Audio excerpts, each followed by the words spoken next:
So I'm going to get right to it because I've been watching this bubble build, as maybe many of you have, in the private credit markets. We remember after 2008, banks pulled back from certain types of direct lending, but just because they pull back from that does not mean that they're not lending to corporations or to companies that invest in private credit or that make up the private credit pool. In fact, many have been warning that there is a bubble forming in this area. Private credit market has roughly tripled in size just since 2015. That's significant. Of course it has. As the banks pull back in certain areas, well, what you have is you have others that will step in. And in fact, now you've got private credit is so popular with pensions and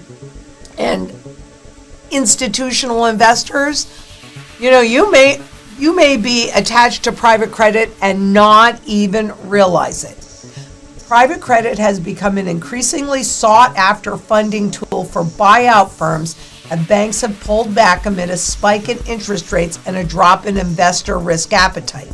Some banks are concerned about this shift as underwriting these types of loans and then selling them to other investors. We're going to be talking about both of that, is a strong source of revenue for them.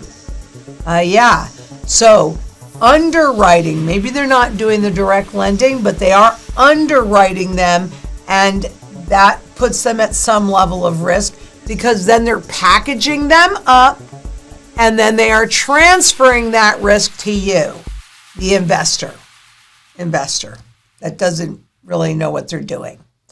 So even though it may not be direct, you need to understand that the whole system is incestuously interconnected. And so when a bubble pops in one area, it's going to be felt by all areas. How much they can hide is anybody's guess. But this is a very strong source of revenue for them. They're not going away. They may have pulled back in this area, but they've raised it in other areas. There is clearly an asset bubble going on in private credit. There are many other asset bubbles building. What it needs is just one thing to trigger a fiduciary crisis. So a crisis that they cannot hide.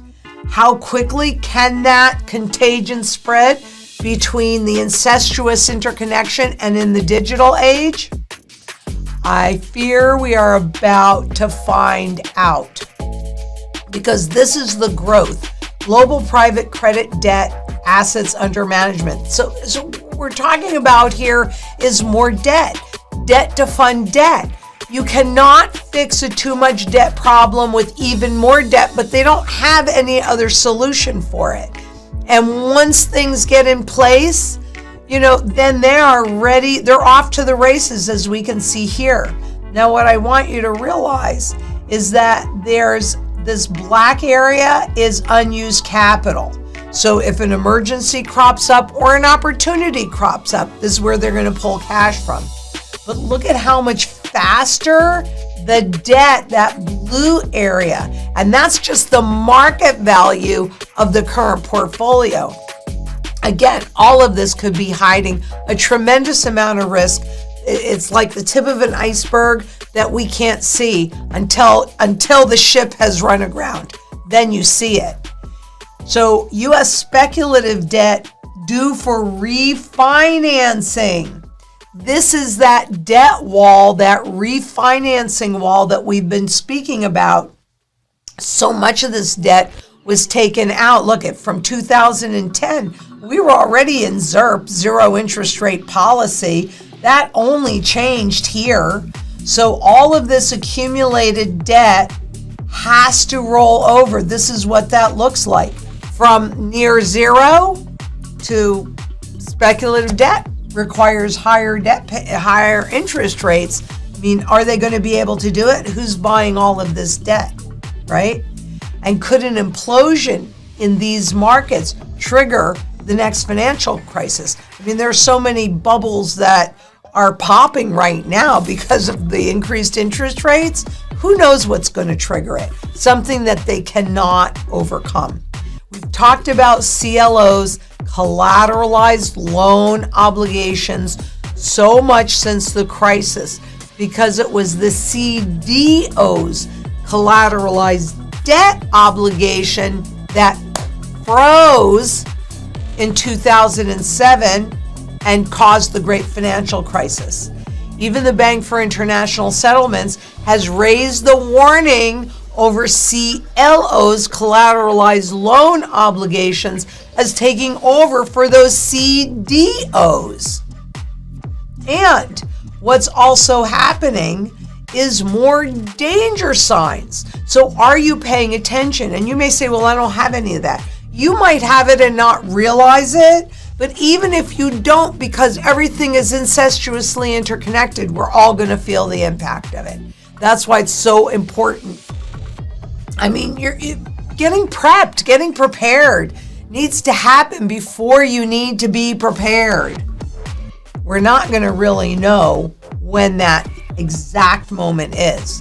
But the other problem is in this environment, in this credit environment, S&P lowered far more credit estimates than it raised last quarter. In fact, here's credit estimates and there's the credit ratings.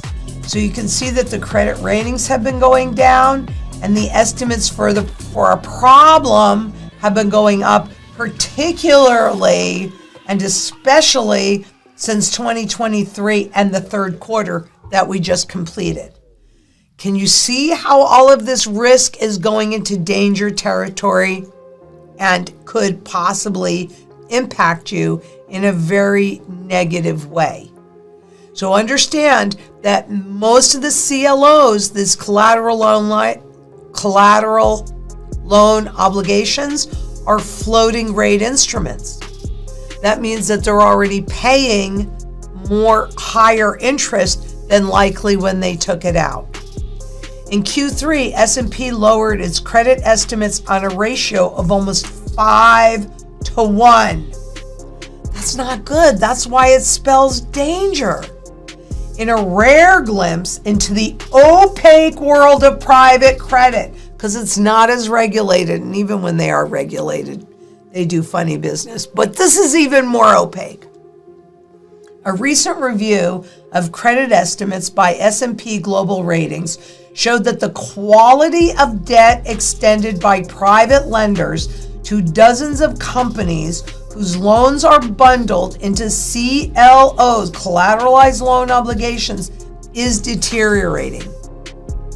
Well, the other part that I'll remind you of is that these are all contracts, and you didn't write the contract, you certainly didn't read the contract. And when people were reaching for yield, you might remember, I've done some work on this, you can search it in our blog. As they reached for yield, people were not paying attention to any of the investor protections. So as the yields were going down, so were investor protections. So when this implosion happens, people that, I can't say that they really feel comfortable in this stuff because they don't really understand what they've done, but they're extraordinarily vulnerable and they have risked their principal for that little pickup in interest. I've been saying for a long time, you are not getting paid for the risk that you've taken on. And what we see ahead are a lot of defaults. A lot. It means people aren't getting their principal back. Part of what gold does is it ensures that you live another day, right? Because you actually have real money that holds its purchasing power, that cannot be inflated away. That the risk, the counterparty risk that we're seeing with CLOs and other private credit and any kind of debt and any of these contracts, that is all counterparty risk. Gold, according to the Bank of International Settlements, the biggest bank in the universe, gold is the only financial asset that runs no counterparty risk. All this other stuff is complete counterparty risk.